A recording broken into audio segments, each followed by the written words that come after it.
Hello friends, कैसे हो सब लोग। आई होप सब लोग अच्छे होंगे, बेहतर होंगे और स्वस्थ होंगे। स्वागत है आपका फेयर्स क्लब लर्न टू लीड में। Good morning to all the students. तो आज हम डिस्कस करेंगे 7 अप्रैल 2022 के बहुत इंपॉर्टेंट करंट फेयर।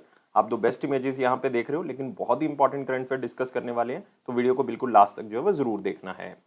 तो स्टार्ट करते हैं 7 अप्रैल 2022 के करंट फेयर। लेकिन उससे पहले सारे बच्चों से रिक्वेस्ट है कि वीडियो को लाइक करें, शेयर करें मैक्सिमम टू मैक्सिमम, और चैनल को अभी के अभी सब्सक्राइब कर लें और टेलीग्राम ग्रुप को आप डिस्क्रिप्शन बॉक्स से ज्वाइन कर लें ताकि हर तरह की इंपॉर्टेंट नोटिफिकेशन आप तक पहुंच सके। और पहला क्वेश्चन है मोस्ट इंपॉर्टेंट सेक्शन में, कौन सी स्टेट जो है वो रैंक की गई है टॉप स्टेट में जिसमें सबसे कम अनएम्प्लॉयमेंट रेट है। तो पूरी कंट्री में जो हमारे पास 28 स्टेट्स हैं और आप कह सकते हो 8 यूनियन टेरिटरीज हैं, उसमें ऐसी स्टेट कौन सी है जिसका अनएम्प्लॉयमेंट रेट सबसे कम है। और ये डाटा रिसेंटली दिया गया है centre for monitoring of Indian economy की तरफ से, और ये 5 अप्रैल को ये डाटा जो है वो पब्लिश किया गया। और ये स्टेट है हमारे पास छत्तीसगढ़। तो आंसर क्या होगा, बी होगा। छत्तीसगढ़ का जो अनएम्प्लॉयमेंट रेट है वो बहुत ही कम है, 0.6% है दोस्तों, याद रखना है। सबसे कम अनएम्प्लॉयमेंट रेट जो है वो छत्तीसगढ़ का है और छत्तीसगढ़ टॉप स्टेट है इसमें। और ओवरऑल अनएम्प्लॉयमेंट रेट जो है वो इंडिया का अगर पिछले महीने के कंपैरेटिव देखोगे तो कम हो गया है। पहले फरवरी 2022 में जो है वो 8.10% था, लेकिन अभी जो है वो 7.6% है, मतलब आप कह सकते हो 0.5% जो है वो कम हो गया है। लेकिन सबसे ज्यादा अनएम्प्लॉयमेंट रेट जो है वो कहाँ पे है, सबसे ज्यादा अनएम्प्लॉयमेंट रेट जो है वो हरियाणा का है, याद रखना है 26.7%। अगर आपको परसेंटेज याद भी नहीं है तो भी कोई जो है वो इंपॉर्टेंट नहीं है, सिर्फ आपने याद रखना है कि छत्तीसगढ़ सबसे कम है और हरियाणा सबसे ज्यादा है। हरियाणा के साथ आप राजस्थान का याद रख सकते हो कि सेकंड नंबर पे राजस्थान है। सिर्फ दो स्टेट्स को आप जनरली याद रखें। तो आप देख सकते हो यहाँ पे सबसे ज्यादा छत्तीसगढ़ का, सबसे कम, और सबसे कम दूसरे नंबर पे मध्य प्रदेश है। और स्टेट गवर्नमेंट जो छत्तीसगढ़ की है वो बहुत ही अच्छे से काम कर रही है अनएम्प्लॉयमेंट के ऊपर।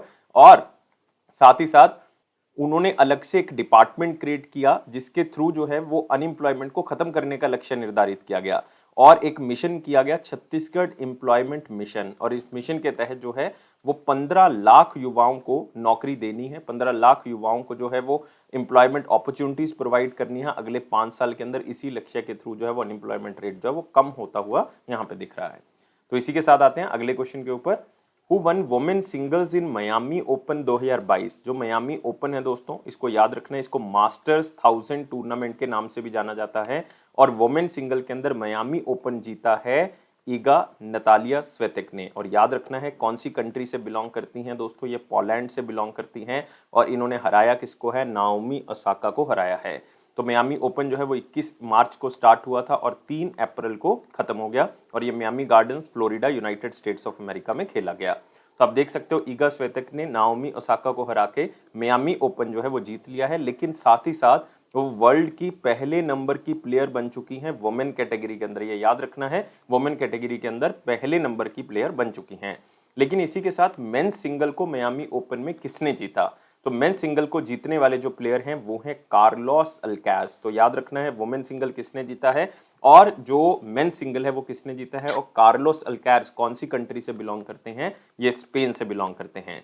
और इन्होंने हराया किसको है, इन्होंने हराया है कैस्पर र्यूड को, जो कि 8 नंबर वर्ल्ड 8 रैंकिंग के प्लेयर हैं। और इनको हरा दिया और जीत लिया मियामी ओपन 2022। लेकिन एक खास बात है कि कार्लोस अल्काराज ऐसे पहले स्पेनिश हैं, मतलब स्पेन से ऐसे पहले पर्सन है जिन्होंने कोई मास्टर्स 1000 टूर्नामेंट जो है वो जीता है, या ऐसे भी वो पहले प्लेयर हैं जिन्होंने मियामी ओपन 2022 जो है वो जीता है। तो आप यहाँ पे देख सकते हैं स्वेतिक के बारे में एक दो चीजें आप थोड़ी सी याद रखें कि एक तो नाओमी ओसाका को हराया है इस टूर्नामेंट के अंदर। नाओमी ओसाका कहां से बिलोंग करती है, जापान से।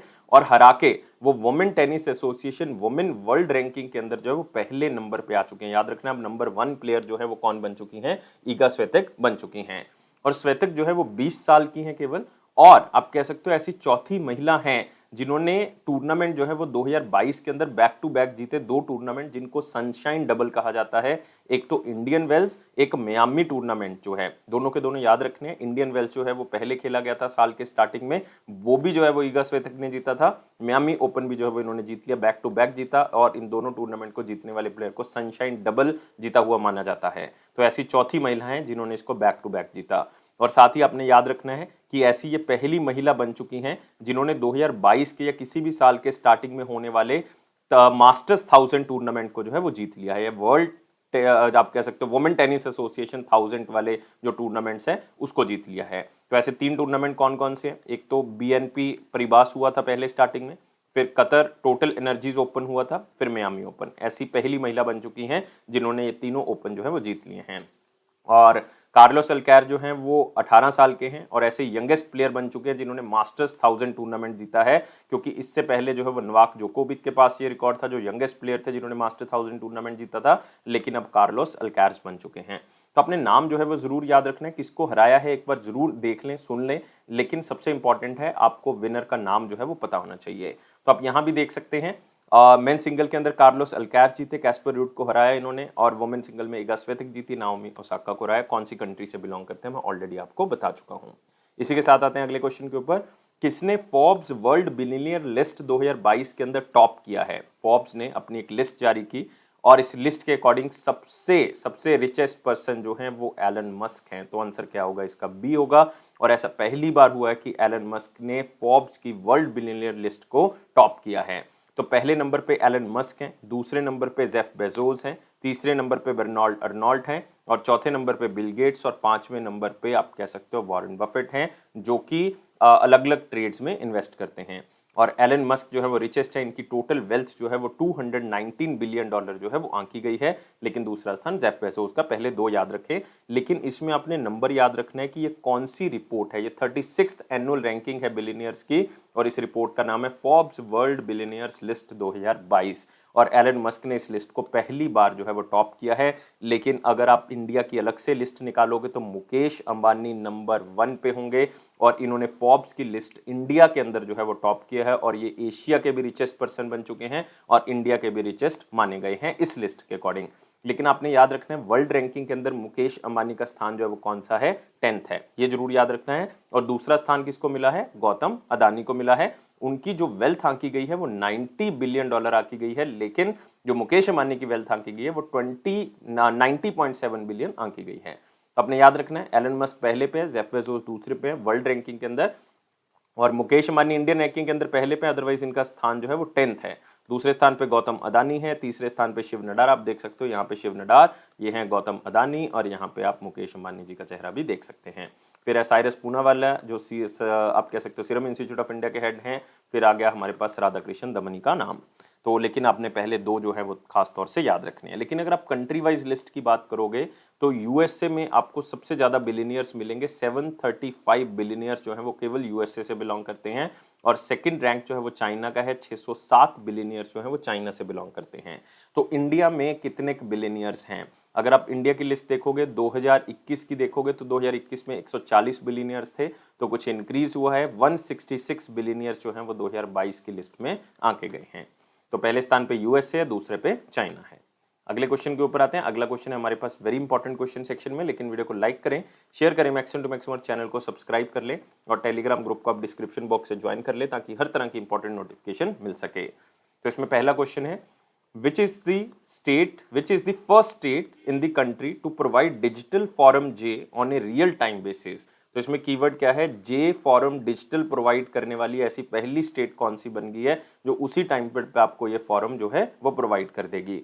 और ये बन गई है पंजाब। तो आंसर क्या होगा? ए होगा। और ये इनिशिएटिव लिया है पंजाब मंडी बोर्ड की तरफ से कि ट्रांसपेरेंसी बढ़े, लोगों पारदर्शिता बढ़े, लोगों का विश्वास बढ़े कि हम फार्मर्स को जो हैं वो जो डिजिटल फॉर्म जे होगा उन्हीं के व्हाट्सएप नंबर पे जो है वो हम उसको सेंड कर देंगे, क्योंकि अभी राबी का सीजन जो है वो आप कह सकते हो प्रोक्योरमेंट सीजन आएगा, क्योंकि अभी जो गेहूं की फसल है उसको काटा जाएगा, तो काटने के बाद सरकार उसको प्रोक्योर करेगी। तो 1 अप्रैल से वो सीजन स्टार्ट हो चुका है, तो उनको जे फॉर्म जो है वो डिजिटली मिल जाएगा। जे फॉर्म होता क्या है? जे फॉर्म जो है वो एक सेल रिसीट है कि फार्मर जो एग्रीकल्चर प्रोड्यूस है उसने उसको बेच दिया है, मंडी में रख दिया है, तो उसके बदले में उनको जे फॉर्म मिल जाएगा कि हमने जो है वो अपनी फसल जो है वो मंडी में रख दिया और ये जो है बिक चुकी है। और ये फॉर्म जो हैं वो आगे जाके बहुत हेल्प करते हैं फार्मर्स को, लेकिन उनको ये डायरेक्टली उनके व्हाट्सएप नंबर पे जो है वो इमीडिएटली दे दिए जाएंगे जैसे ही सेल जो है वो कंफर्म कर दी जाती है आड़तीय के द्वारा, या आप कह सकते हो कमीशन एजेंट के द्वारा, या जो भी उसको खरीद रहा है। तो बाद में, क्योंकि ये आपको पता होना चाहिए कि जो कमीशन एजेंट है, जो बायर्स हैं, ये प्रोक्योरमेंट एजेंसीज जो हैं गवर्नमेंट की, उनके द्वारा मान्यता प्राप्त हैं, और साथ ही साथ इनके फॉर्म्स को जो है वो पहले आड़तीय जो है मैनुअली इशू करता था, लाइक हाथ से बना के देता था, लेकिन अब ये डिजिटली जो है वो उनके मोबाइल पे बेच दिया जाएगा। और ये लाइक आप कह सकते हो पंजाब के अंदर 9 लाख जो रजिस्टर्ड फार्मर्स हैं उनको बेनिफिट करेगा और उनको एमएसपी मतलब मिनिमम सपोर्ट प्राइस दिलाने में भी हेल्प करेगा। और जे फॉर्म को वैसे भी किसान यूज कर सकते हैं क्योंकि वो बैंक में इसको दिखा के लोन ले सकते हैं, लाइक इनकम टैक्स में वेवर ले सकते हैं कि हमने जो है वो इतने पैसे में फसल को बेचा है, सब्सिडी क्लेम कर सकते हैं सरकार से, या कोई इंश्योरेंस है फार्मर्स का वो यहाँ पे क्लेम किया जा सकता है। तो आप कह सकते हो अलग अलग बेनिफिट्स जो हैं वो यहाँ पे किसान को मिलेंगे। और इसका एक और बेनिफिट होगा कि सरकार के पास भी एक रिकॉर्ड जो है वो तैयार हो जाएगा कि इतनी फसल हमने उठाई है, इतनी बिकी है, और वो भी खास करके जो मेन क्रॉप्स हैं, एक तो गेहूं हो गया, एक हमारे पास चावल हो गया, तो इन दोनों क्रॉप्स का एक रिकॉर्ड जो है वो सरकार के पास अच्छी तरह से बनना स्टार्ट हो जाएगा और कितने एकड़ में कितनी फसल हुई है ये भी सरकार को पता लग जाएगा। और पंजाब की यहाँ पे बात कर रहे थे, पंजाब के गवर्नर हैं बनवारी लाल पुरोहित जी, जो कि पहले तमिलनाडु के गवर्नर होते थे लेकिन रिसेंटली पंजाब के लगाए गए थे। और यहाँ के जो चीफ मिनिस्टर हैं वो हैं भगवंत मान। रिसेंटली आम आदमी पार्टी की पहली किसी फुल फ्लेज स्टेट में सरकार बनी है और वो है पंजाब। भगवंत मान यहाँ के चीफ मिनिस्टर बने हैं। अगले क्वेश्चन आते हैं। एक बुक लिखी गई है टाइगर ऑफ द्रास, कैप्टन अनुज नायर, 23 साल के कारगिल हीरो के नाम से इनको जाना जाता है। ये बुक किसने लिखी है? ये पूरा नाम है बुक का, tiger of Dras, captain Anuj Nair, 23 Kargil hero. और ये बुक लिखी है दोस्तों दो पर्सन ने, एक तो मीना नायर जो कि आप कह सकते हो कैप्टन अनुज नायर की मदर हैं, उन्होंने इस बुक को लिखा है। साथ में हिम्मत सिंह शेखावत हैं। हिम्मत सिंह शेखावत जो है वो एक ऑर्गेनाइजेशन है राष्ट्रीय राइडर्स, उसका पार्ट है। ये एक बाइकिंग ग्रुप है जो कि जो शहीद होने वाले हैं जो उनकी फैमिलीज को जाके श्रद्धांजलि देते हैं। तो हिम्मत सिंह शेखावत और मीना नायर ने इस बुक को लिखा है। तो आंसर यहाँ से क्लियर है, क्या होगा? बोथ ए एंड सी। तो आप यहाँ पे देख सकते हैं बहुत ही सुंदर सा कवर पेज, और सिर्फ 23 साल के थे। इनकी 1999 में कारगिल वॉर के दौरान जो है वो देहांत हो गया था इनका। Captain Anuj Nair, Kargil hero, the tiger of Dras के नाम से इस बुक को लिखा गया है। और इस बुक के अंदर 23 साल के जो हीरो हैं कैप्टन अनुज नायर, उनकी शहीदी के बारे में बताया गया 1999 में कारगिल वॉर के दौरान। और शायद आपको नहीं पता होगा कि ये द्रास सेक्टर को जो है वो सिक्योर कर रहे थे, और सिक्योर करते हुए जो है वो इन्होंने ऑपरेशन विजय को जो है वो आगे बढ़ाया और खुद की जान दे दी, लेकिन हमने जो है वो कारगिल के अंदर विक्ट्री हासिल की। इन्हीं शहीदों की मदद से हम आज जो हैं वो कारगिल वॉर को जीतने का गर्व जो है वो महसूस करते हैं। और कैप्टन अनुज नायर को फिर बाद में जो है वो सम्मानित भी किया गया महावीर चक्र, लेकिन मरण उपरांत किया गया। और ये सेकंड हाईएस्ट गैलेंट्री अवार्ड है जो उनको 2000 में दिया गया। तो आपने याद रखना है कि ये बुक हार्पर कॉलिंस की तरफ से जो है वो पब्लिश की गई है। तो बहुत ही इंपॉर्टेंट है। टाइगर ऑफ द्रास नाम की बुक जो है वो मीना नायर और हिम्मत सिंह शेखावत ने लिखी है। लेकिन दोस्तों एक नाम और देख रहे हो यहाँ पे, राजीव भाटिया का। इन्होंने एक बुक लिखी, India Africa, India Africa relations changing horizon, changing horizon. तो ये इंडिया और अफ्रीका के इंटरनेशनल रिलेशंस के ऊपर ये बुक लिखी हुई है। अगले क्वेश्चन के ऊपर आते हैं। Who will be the care taker prime minister of Pakistan? एक वन लाइनर क्वेश्चन है कि पाकिस्तान के जो है वो केयर टेकर प्राइम मिनिस्टर कौन होंगे, क्योंकि शायद सबको पता होगा कि जो इमरान खान है उनको रेजिग्नेशन देना पड़ा क्योंकि वो अपनी मेजोरिटी जो है वो पार्लियामेंट के अंदर प्रूव नहीं कर पाए, और जो डिप्टी स्पीकर हैं उन्होंने नो कॉन्फिडेंस मोशन को जो है वो डिसमिस कर दिया था। तो बाद में पार्लियामेंट को डिसॉल्व कर दिया गया प्रेसिडेंट के द्वारा। फिर जो इमरान खान है उन्होंने रिजाइन कर दिया, और रिजाइन करने के बाद अब केयर टेकर प्राइम मिनिस्टर जो है वहाँ के लगाए गए हैं, और वो लगाए गए हैं गुलजार अहमद। और आपको पता होना चाहिए कि गुलजार अहमद कौन है। ये former chief justice of Pakistan हैं। मतलब ये आप कह सकते हो कि 2019 में इनको अपॉइंट किया गया था चीफ जस्टिस ऑफ पाकिस्तान, और 2022 के स्टार्टिंग तक ये चीफ जस्टिस ऑफ पाकिस्तान रहे हैं, और ये पाकिस्तान के 27 चीफ जस्टिस ऑफ पाकिस्तान रहे हैं। तो आप यहाँ पे देख सकते हैं, ये हैं दोस्तों गुलजार अहमद, और यहाँ पे आप देख सकते हो इमरान खान जिन्होंने रिजाइन कर दिया है। इसी के साथ आते हैं अगले क्वेश्चन के ऊपर। कौन सी कंट्री ने coalition for disaster resilient infrastructure जो है वो ज्वाइन कर लिया है? तो इसमें दो चीजें आपने याद रखनी है। एक तो मेडागास्कर ने इसको ज्वाइन कर लिया है, और मेडागास्कर कौन से नंबर की कंट्री बन चुकी है? 30th नंबर की कंट्री बन चुकी है जिसने इस ग्रुप को ज्वाइन किया है, जिसका नाम है coalition for disaster resilient infrastructure. और आपको पता होना चाहिए कि ये ग्रुप जो है इसको CDRI के नाम से जाना जाता है, लेकिन इसको लॉन्च किया था हमारे प्राइम मिनिस्टर नरेंद्र मोदी जी ने। और नरेंद्र मोदी जी ने इसको लॉन्च किया था जब यूनाइटेड नेशन की क्लाइमेट एक्शन समिट हो रही थी, उस दौरान 2019 में उन्होंने इसको लॉन्च किया था। और आपको पता होना चाहिए कि ये coalition for disaster resilient infrastructure actual में है क्या? ये दोस्तों पार्टनरशिप है नेशनल गवर्नमेंट्स की, यूनाइटेड नेशन की एजेंसी की, कुछ यूनाइटेड नेशन के प्रोग्राम्स इसमें शामिल हैं, और मल्टीलेटरल डेवलपमेंटल बैंक्स इसमें शामिल हैं, फाइनेंसिंग या कोई प्राइवेट सेक्टर कंपनीज इसमें शामिल हो सकती हैं, और नॉलेज इंस्टीट्यूशन भी इसमें शामिल हो सकती हैं। इसका मेन मकसद क्या है? इसका मेन मकसद है कि जो नया इंफ्रास्ट्रक्चर हमने बनाना है वो इन्वायरमेंट को ध्यान में रख के बनाना है, ताकि कल को अगर कोई डिजास्टर होता है, कोई क्लाइमेट चेंज होता है, तो वो पूरा का पूरा रिस्क जो है वो इस इंफ्रास्ट्रक्चर के ऊपर जो है वो हैंडल हो सके। मतलब हम इस इंफ्रास्ट्रक्चर की मदद से जो है या इंफ्रास्ट्रक्चर के ऊपर कोई भी इम्पैक्ट जो है वो किसी भी डिजास्टर का ना पड़े। और सीडीआरआई जो है वो ये प्रॉमिस करता है कि हम रेजिलिएंट इंफ्रास्ट्रक्चर, सहनशील जो इंफ्रास्ट्रक्चर है उसका विकास करेंगे और जो सस्टेनेबल डेवलपमेंट गोल्स हैं उसको अचीव करने में हेल्प करेंगे, जो कि 2030 तक हमने अचीव करने हैं। टोटल कितने गोल हैं? 17 गोल हैं। तो आप देख सकते हो मेडागास्कर ने इस ग्रुप को ज्वाइन कर लिया है एज ए 30th कंट्री। तो मेडागास्कर जो है वो भी कोलैबोरेट करेगा इन मेंबर्स के साथ, ताकि रेजिलिएंट इंफ्रास्ट्रक्चर जो बनाया जा सके और हम सेफ, रेजिलिएंट और सस्टेनेबल फ्यूचर के ऊपर फोकस कर सके। इस ग्रुप के अंदर टोटल 30 मेंबर हैं दोस्तों, याद रखना है। 23 तो कंट्रीज हैं और 7 ऑर्गेनाइजेशंस हैं अगर हम अप्रैल 2022 तक की चर्चा करें। और 30th कंट्री जो है वो मेडागास्कर बन चुकी है। इसका हेडक्वार्टर कहाँ पे? न्यू दिल्ली। अभी मई में मीटिंग भी है, मई के महीने में 2022 में, और ये कहाँ पे होने वाली है? न्यू दिल्ली में। और ये कौन सा एडिशन होगा? 4th एडिशन होगा। तो याद रखना है सीडीआरआई क्या है और इसका मकसद क्या है और अभी रिसेंटली कौन सी कंट्री इसमें ऐड की गई है। अगले क्वेश्चन के ऊपर आते हैं। कौन सी स्टेट ने मुख्यमंत्री उद्यम क्रांति योजना जो है वो लॉन्च की है? ये एक्चुअल में स्टेट ने पहले ही लॉन्च कर दिया था, लेकिन अब इसके अंदर और भी लोग जो हैं वो जुड़ेंगे, क्योंकि इसमें कह दिया गया है कि मैक्सिमम टू मैक्सिमम आपको 50 लाख रुपए का लोन जो है वो दिया जा सकता है, जिसका जो इंटरेस्ट रेट होगा उसमें सरकार जो है वो आपकी मदद करेगी। और ये सरकार है मध्य प्रदेश की, और इस स्कीम को लॉन्च भी किसने किया है? जो चीफ मिनिस्टर हैं शिवराज सिंह चौहान जी। तो इसी के साथ आप यहाँ पे देख सकते हैं मध्य प्रदेश गवर्नमेंट ने कहा है कि हम एक लोन स्कीम जो है वो लॉन्च कर रहे हैं, जिसमें 50 लाख रुपए का सब्सिडाइज्ड इंटरेस्ट रेट जो है वो सेल्फ एम्प्लॉयमेंट के लिए आपको दिया जाएगा। सब्सिडाइज का मतलब है सरकार इसमें कुछ जो है वो योगदान डालेगी। और गवर्नमेंट ऑफ मध्य प्रदेश ने कहा है कि 1 लाख रुपए से लेकर 50 लाख रुपए का लोन जो है वो आपको दिया जाएगा, ताकि आप कोई भी काम जो है वो स्टार्ट कर सकते हो। सेल्फ एम्प्लॉयमेंट के लिए दिया जाएगा, लेकिन इंटरेस्ट रेट इसमें कुछ सरकार पे करेगी। और सरकार कितना इंटरेस्ट पे करेगी? 3% जो है वो सरकार आपको जो है वो सब्सिडी देगी, आपको इंटरेस्ट प्रोवाइड करेगी, मतलब वो सीधा बैंक में जमा करवा देगी। अगर 8% इंटरेस्ट है तो आपने 5% ही पे करना है। और साथ में सरकार जो है वो आपको लोन की गारंटी भी देती है, मतलब बैंक को ये लोन की गारंटी देगी कि ये वापस करेगा, और ये लोन आपको 7 साल के लिए मैक्सिमम जो है वो मिल सकता है। और ये मुख्यमंत्री उद्यम क्रांति योजना के जितने भी बेनिफिशियरीज हैं वो सारे के सारे इस लोन को ले सकते हैं। तो इससे क्या होगा? सेल्फ एम्प्लॉयमेंट बढ़ेगी और एम्प्लॉयमेंट अपॉर्चुनिटीज जो है वो स्टेट में इंक्रीज होगी, क्योंकि सबसे पहला हमने क्वेश्चन किया था कि अनएम्प्लॉयमेंट रेट जो है वो जनरली काफी स्टेट्स में हाई है, तो उसको कम करने के लिए इस तरह की सेल्फ एम्प्लॉयमेंट अपॉर्चुनिटीज जो है वो स्टार्ट करनी होंगी। और इंडिया का बिगेस्ट मेडिकल डिवाइस पार्क वो भी कहाँ पे बनाया जा रहा है? मध्य प्रदेश में। याद रखना है उज्जैन में दोस्तों उसको बनाया जा रहा है। और ये उम्मीद है कि इससे बहुत ज़्यादा एम्प्लॉयमेंट अपॉर्चुनिटीज जो है वो जनरेट होगी। और वैसे भी इस स्कीम के अंदर जो मुख्यमंत्री उद्यम क्रांति योजना है, इसके अंदर टारगेट रखा गया है कि 1 लाख युवाओं को हमने रोजगार देना है इस फाइनेंशियल ईयर 2022-23 के अंदर। और ये स्टार्टअप पॉलिसी के तहत जो मध्य प्रदेश की लिया गया है। मध्य प्रदेश के चीफ मिनिस्टर जो हैं वो शिवराज सिंह चौहान हैं और यहाँ के गवर्नर हैं मंगूभाई छगनभाई पटेल। अगले क्वेश्चन के ऊपर आते हैं। कौन सा बैंक है जिसने एक digital bank with in bank जो है वो क्रिएट किया है, ताकि बैंक को फ्यूचर रेडी जो है बनाया जा सके, बैंक का डिजिटल ट्रांसफॉर्मेशन किया जा सके?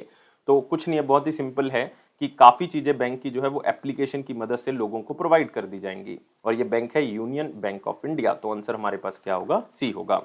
तो आप देख सकते हो यूनियन बैंक ऑफ इंडिया जो है वो डिजिटल बैंक बनाएगा अपने ही बैंक के अंदर, मतलब एक सुपर एप्लीकेशन जो है वो लॉन्च कर रहे हैं। इस एप्लीकेशन की मदद से सब तरह की फैसिलिटीज जो हैं वो लोगों को दी जाएंगी, जैसे कि मोबाइल फर्स्ट सॉल्यूशंस प्रोवाइड किया जाएगा। आप कह सकते हो कस्टमर सेंट्रिसिटी के ऊपर फोकस किया जाएगा, ज़्यादा से ज़्यादा लोग इस एप्लीकेशन के साथ जुड़ें और ब्रांच में किसी को विजिट करने की ज़रूरत ना पड़े, सारी की सारी चीज़ें वहीं पे हो जाएं, कम से कम टाइम में आपकी सारी प्रॉब्लम जो है वो सॉल्व हो जाएं। तो पहले फेज़ में ये सारी चीज़ें लॉन्च की जाएंगी, फिर धीरे धीरे करके like pre approved personal loans आपको ऑनलाइन मिल जाएंगे, आपको कोई पेंशन चाहिए वो आपको ऑनलाइन मिल जाएगी, शिशु मुद्रा लोन चाहिए वो ऑनलाइन मिल जाएगा, आपको ऑटो के लिए कोई लोन चाहिए वो मिल जाएगा, एग्रीकल्चर लोन चाहिए वो मिल जाएगा। मतलब हर तरह की सुविधा जो है वो आपको इस सुपर एप्लीकेशन के थ्रू जो है वो मिल जाएगी। तो इसलिए हम इसको कह रहे हैं digital bank with in bank. और ये initiative union bank of India का है। इसकी स्थापना 1919 में की गई थी, वर्ल्ड वार 1 के बाद इसकी स्थापना की गई।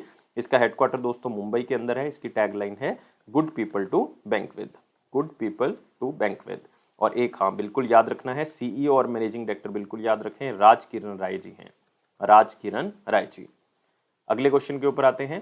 कौन सी कंपनी ने first set of Gaganyaan mission hardware जो है वो इसरो को दे दिए गए हैं? अगर आपको ये पता है कि इसरो के जो हार्डवेयर हैं गगनयान मिशन के, वो कौन सी कंपनी तैयार कर रही है, तो इसका मतलब आप आंसर आराम से दे सकते हो, और वो कंपनी है हिंदुस्तान एरोनॉटिक्स लिमिटेड। तो आंसर क्या होगा इसका? बी होगा। तो हिंदुस्तान एरोनॉटिक्स लिमिटेड जो इंडिया की प्रीमियर एरोस्पेस मैन्युफैक्चरिंग कंपनी है, वो इसरो के साथ मिलकर काम कर रही है ताकि जो इक्विपमेंट्स हैं गगनयान मिशन के, वो हिंदुस्तान एरोनॉटिक्स लिमिटेड जो है वो तैयार कर सके।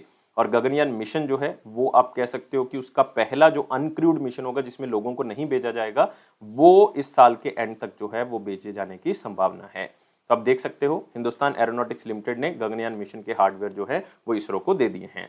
और मेन ऑब्जेक्टिव यही रहा है इस पूरे प्रोग्राम का कि हम इंडिजीनियस कैपेबिलिटी को बढ़ाएं, मतलब ज़्यादा से ज़्यादा चीज़ें इंडिया में ही तैयार करें, बाहर से मंगवाने की ज़रूरत ना पड़े। और खास करके जो ये हमारे पास पूरा मिशन है गगनयान मिशन, ये ह्यूमन स्पेस फ्लाइट मिशन के तौर पे जाना जा रहा है और ह्यूमंस को लो अर्थ ऑर्बिट में भेजा जाएगा। क्योंकि अगर आप देखोगे पूरे मिशन को इसको, तो इसमें अलग अलग तरह के मिशन जो है वो इंक्लूडेड हैं। जैसे कि आप कह सकते हो कि इसमें अनक्रूड मिशन भी जाएंगे लेकिन क्रूड मिशन भी जाएंगे।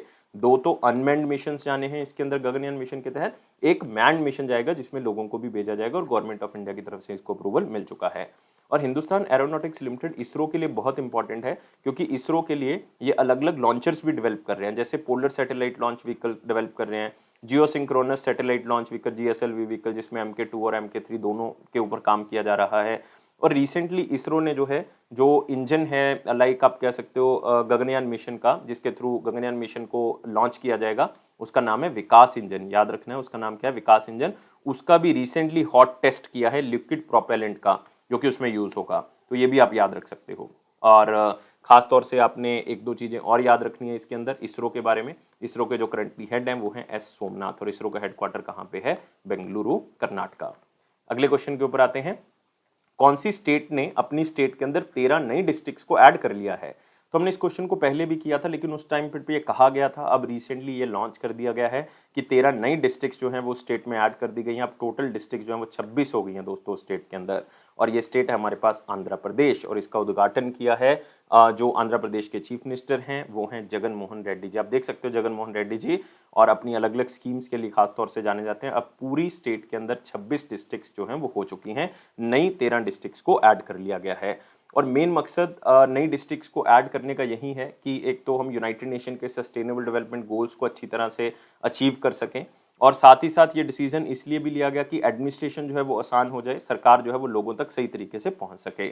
और आंध्र प्रदेश जो है वो 7th लार्जेस्ट स्टेट है पूरे इंडिया की। अगर हम 28 स्टेट्स को देखते हैं, इसकी 25 लोकसभा की सीट्स हैं और 11 जो हैं वो सीट्स राज्यसभा के अंदर हैं।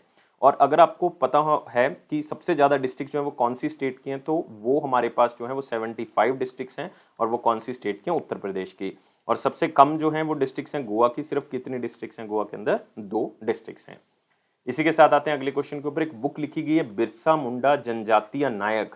तो भगवान बिरसा मुंडा के ऊपर जो है वो बुक लिखी गई है। भगवान का दर्जा इनको दिया गया क्योंकि इन्होंने जो ट्राइबल्स हैं, जो लाइक मुंडा ट्राइब है या और कई ट्राइब्स हैं, उनको आज़ाद करवाने में इनका बहुत अहम रोल जो है वो रहा है। और ये बुक लिखी है प्रोफेसर आलोक चक्रवाल ने। तो आंसर क्या होगा इसका? डी होगा। कौन है प्रोफेसर आलोक चक्रवाल? ये वाइस चांसलर हैं दोस्तों गुरु घासीदास विश्वविद्यालय के, जो कि कहाँ पे स्थित है? बिलासपुर, छत्तीसगढ़ के अंदर स्थित है। तो आप देख सकते हो इसका उद्घाटन कौन कर रहा है? ये यूनियन मिनिस्टर ऑफ एजुकेशन और साथ ही साथ स्किल डेवलपमेंट धर्मेंद्र प्रधान जी इस बुक को रिलीज कर रहे हैं, और इस बुक को लिखा है प्रोफेसर आलोक चक्रवाल जी ने। और आप कह सकते हो कि क्रिश्चियन मिशनरीज जो इंडिया में आए थे ब्रिटिशर्स की तरफ से, और साथ में उन्होंने कन्वर्जन करवाने की कोशिश की कि आप क्रिश्चियनिटी में कन्वर्ट हो जाओ, तो उसके खिलाफ जो है मुंडा रेबिलियन जो है वो हुआ भी था। और खास करके जो मुंडा ट्राइब के लोग थे उन्होंने इसका विद्रोह किया था, जिसमें से आगे कौन था? अब आगे थे बिरसा मुंडा जी। और बिरसा मुंडा के नाम से आप कह सकते हो एक बहुत ही फेमस मुंडा रेबिलियन है हिस्ट्री के अंदर, जो आपने याद रखना है। ये 19th सेंचुरी की बहुत ही फेमस जो है वो ट्राइबल रेबिलियन मूवमेंट है इंडिया के अंदर, जो हुई थी 1899 1900 में ये मूवमेंट हुई थी। और ये रांची के पास जो है वो इस मूवमेंट को किया गया था, और ये बिरसा मुंडा ने इसको लीड किया था और काफ़ी सक्सेसफुल भी रही। लेकिन ये भगवान बिरसा मुंडा के स्ट्रगल के बारे में ये बुक बताती है कि किस तरह से जंगलों में रहने वाले जो लोग थे उन्होंने जो है वो फ्रीडम स्ट्रगल के अंदर अपना योगदान निभाया। बिरसा मुंडा का जन्म जो है वो 1875 में हुआ था। एक इंडियन ट्राइबल फ्रीडम फाइटर थे, रिलीजियस लीडर भी थे, और साथ में पूरे मुंडा ट्राइब या आसपास की ट्राइब्स के हीरो भी थे। तो इसीलिए जो है वो इनको भगवान बिरसा मुंडा के नाम से भी जाना जाता है। लेकिन याद रखना है बिरसा मुंडा जनजातीय नायक जो है वो बुक लिखी थी लोक आलोक चक्रवाल ने। लेकिन बाकी जो नाम देख रहे हो ये भी इंपॉर्टेंट है। चंद्रचूड़ घोष का नाम देख रहे हो, इन्होंने बुक लिखी है बोस, ये सुभाष चंद्र बोस जी के ऊपर लिखी गई है और इसकी कैप्शन है the untold story of A inconvenient nationalist, the untold story of inconvenient nationalist. और तौहीन ए सिन्हा और अंकिता वर्मा का नाम देख रहे हो, इन दोनों ने मिलकर एक बुक लिखी है the legend of Birsa Munda, the legend of Birsa Munda. फिर से बिरसा मुंडा के बारे में एक बुक और लिखी गई। अगले क्वेश्चन के ऊपर आते हैं। अगला क्वेश्चन है इंडिया ने एक मेमोरेंडम ऑफ अंडरस्टैंडिंग साइन किया है कौन सी कंट्री के साथ, ताकि उस कंट्री के अंदर एक वेस्ट वाटर ट्रीटमेंट प्लांट जो है वो बनाया जा सके। और ये एग्रीमेंट हुआ दोस्तों नेपाल के साथ, और इंडिया कुछ फाइनेंशियल असिस्टेंस, कुछ पैसा जो है वो नेपाल को दे रहा है। टोटल 41.13 मिलियन नेपालीज रुपीस जो है वो किसको दिए जा रहे हैं, नेपाल को दिए जा रहे हैं। और इंडिया अपने नेबरर्स की जो है वो इसी तरह से हेल्प करता है, ऑलरेडी श्रीलंका की कर रहे हैं उनके क्राइसिस के टाइम पीरियड पे, और अलग अलग सेक्टर्स में कॉपरेशन करने के लिए इंडिया जो है वो नेपाल को अलग अलग तरह की मदद जो है वो दे रहा है। लेकिन इस वेस्ट वाटर मैनेजमेंट प्रोजेक्ट का नाम क्या है, ये है खुमजुंग खुंदे। याद रखना है कहाँ पे स्थित है, ये नेपाल के अंदर, और इसमें फाइनेंशियल असिस्टेंस इंडिया प्रोवाइड कर रहा है। तो इस प्रोजेक्ट का बेनिफिट क्या होगा कि एक तो हेल्थी लाइफ जो है वो मिलेगी नेपाल के लोगों को, क्वालिटी ऑफ लाइफ जो है वो बढ़ेगा क्योंकि उनको सही साफ पीने का पानी और इम्प्रूव्ड सैनिटेशन फैसिलिटीज जो है वो मिलेंगी, और लोगों की हेल्थ जो है वहाँ पे इम्प्रूव होगी। तो इस इम्प्लीमेंटेशन से ये भी पता लग रहा है कि गवर्नमेंट ऑफ इंडिया किस तरह से गवर्नमेंट ऑफ नेपाल की हर तरह से मदद कर रही है, अगर गवर्नमेंट ऑफ नेपाल जो है वो अपने लोगों की लाइफ्स को, उनके जीवन को सुधारना चाहती है। और नेपाल के बारे में याद रखना है, नेपाल के जो प्राइम मिनिस्टर हैं वो शेर दुबा हैं, शेर बहादुर दुबा उनका नाम है। और प्रेसिडेंट जो है वो विद्या देवी भंडारी जी हैं, जो कि फर्स्ट वुमेन प्रेसिडेंट है नेपाल की, और अपना दूसरा टर्म जो है वो इस टाइम पीरियड पे उनका चल रहा है। कैपिटल काठमांडू और करेंसी नेपलिस रुपी है। अगले क्वेश्चन के ऊपर आते हैं। कौन सी कंपनी ने एक मेमोरेंडम ऑफ अंडरस्टैंडिंग साइन किया है गुजरात गैस लिमिटेड के साथ, ताकि ग्रीन हाइड्रोजन को ब्लेंड कर सके, मिक्स कर सके पाइप्ड नेचुरल गैस के अंदर, क्योंकि ये कुकिंग गैस है जो भेजी जाती है सरकार की तरफ से, और उस गैस के अंदर जो है वो हमने ग्रीन हाइड्रोजन को मिक्स करना है ताकि हम ग्रीन हाइड्रोजन के थ्रू डीकार्बनाइजेशन कर सके, कार्बन की मात्रा को इन्वायरमेंट के अंदर कम कर सकें। और ये कंपनी है नेशनल थर्मल पावर कॉर्पोरेशन, और आंसर क्या होगा, डी होगा। लेकिन उससे पहले समझना जरूरी है कि ग्रीन हाइड्रोजन क्या है। ग्रीन हाइड्रोजन दोस्तों वो हाइड्रोजन है जिसमें पानी को तोड़ा जाता है इलेक्ट्रोलाइसिस के थ्रू, और उसमें हाइड्रोजन और ऑक्सीजन फिर निकलती है, और हाइड्रोजन को एज ए एनर्जी जो है वो यूज किया जाता है। तो national thermal power corporation Gujarat gas limited के साथ ये टाई अप कर रही है, और गुजरात गैस लिमिटेड जो है वो इंडिया की largest city gas distribution company है। और ग्रीन हाइड्रोजन जो है वो प्रोड्यूस की जाएगी इलेक्ट्रिसिटी का यूज करके, क्योंकि इलेक्ट्रोलाइसिस प्रोसेस होगा, उसमें 1 मेगावाट की जो इलेक्ट्रिसिटी है वो पास करवाई जाएगी, जिसमें हाइड्रोजन और ऑक्सीजन को तोड़ा जाएगा। फिर ये सोलर प्रोजेक्ट यहाँ पे जो एनटीपीसी कवास में लगा है उसकी मदद ली जाएगी इलेक्ट्रोलाइसिस प्रोसेस के अंदर। और जो अभी हाइड्रोजन ब्लेंडिंग होगी इस पाइप नेचुरल गैस के अंदर वो 5% तक है, बाद में धीरे धीरे करके हाइड्रोजन की मात्रा इसमें बढ़ाई जाएगी। और इससे क्या होगा कि जो पाइप नेचुरल गैस है वो एक प्री डिटरमाइंड पोर्शन जो है वो उसका डिसाइड किया गया कि इतने आप कह सकते हो पाइप नेचुरल गैस के अंदर जो है वो इतने % जो है वो हाइड्रोजन जाएगा। फिर इसको कुकिंग एप्लीकेशंस के अंदर इस गैस को यूज किया जा सकता है, जो एनटीपीसी कवास टाउनशिप में जो कि गुजरात में स्थित है। और एनटीपीसी का टारगेट है कि 60 गीगावाट जो है वो रिन्यूएबल एनर्जी के ऊपर हमने फोकस करना है, अगले 10 साल के अंदर इतनी कैपेसिटी एनटीपीसी ने कर देनी है। तो याद रखना है, और एनटीपीसी के बारे में खास तौर से याद रखें कि इसकी स्थापना 1975 में की गई थी। चेयरमैन और मैनेजिंग डायरेक्टर जो है वो श्री गुरदीप सिंह हैं। अगले क्वेश्चन के ऊपर आते हैं। ऑस्ट्रेलिया, यूके और यूएस ने टाई अप किया है, एक अलायंस की है, ताकि हाइपरसोनिक मिसाइल्स का जो विकास है वो किया जा सके। लेकिन दोस्तों आपको पता होना चाहिए कि ऑस्ट्रेलिया, यूके और यूएस का ऑलरेडी एक ग्रुप बना हुआ है जो डिफेंस अलायंस इन्होंने बनाई थी, जिसको कहते हैं AUKUS। ए का मतलब ऑस्ट्रेलिया, यूके का मतलब यूनाइटेड किंगडम, यूएस का मतलब यूनाइटेड स्टेट्स ऑफ अमेरिका।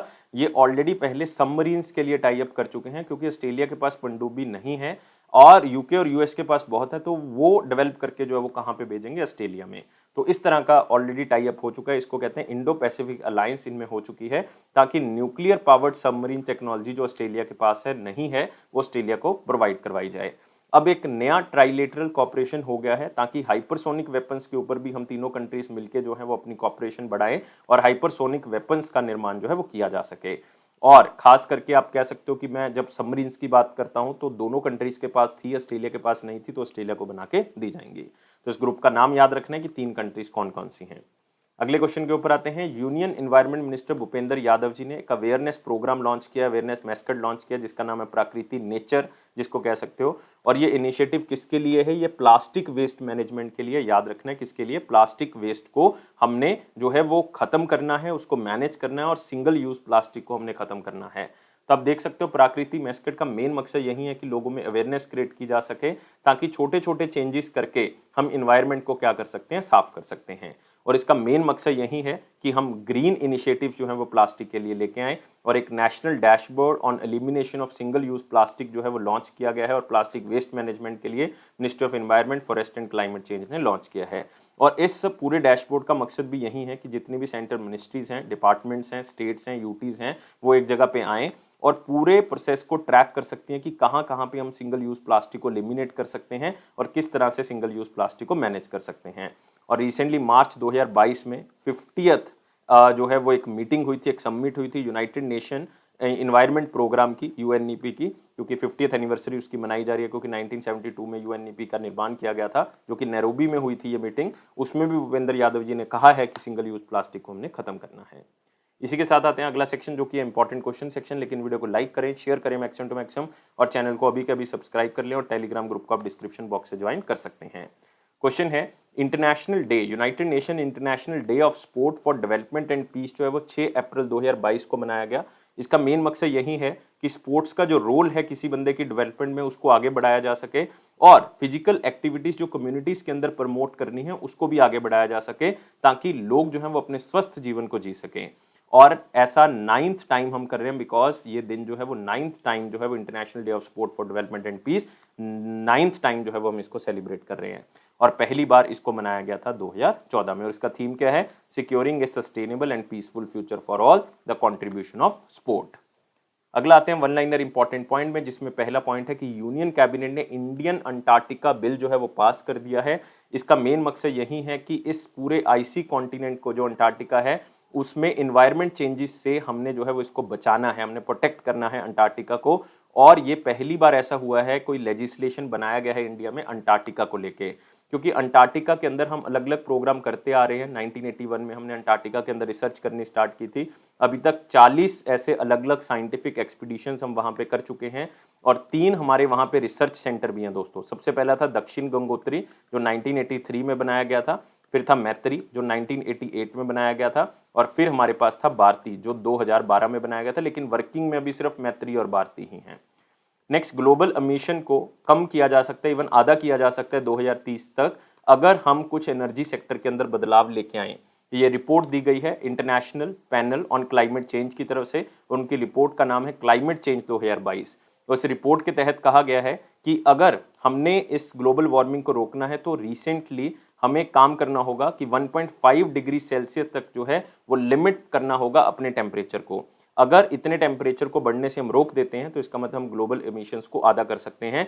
और ग्लोबल टेम्परेचर को कम करने के लिए सबसे बड़ा रोल हमें क्या करना होगा कि कार्बन डाइऑक्साइड को हमें खत्म करना पड़ेगा एनवायरनमेंट से, नेट जीरो एमिशन के ऊपर फोकस करना पड़ेगा।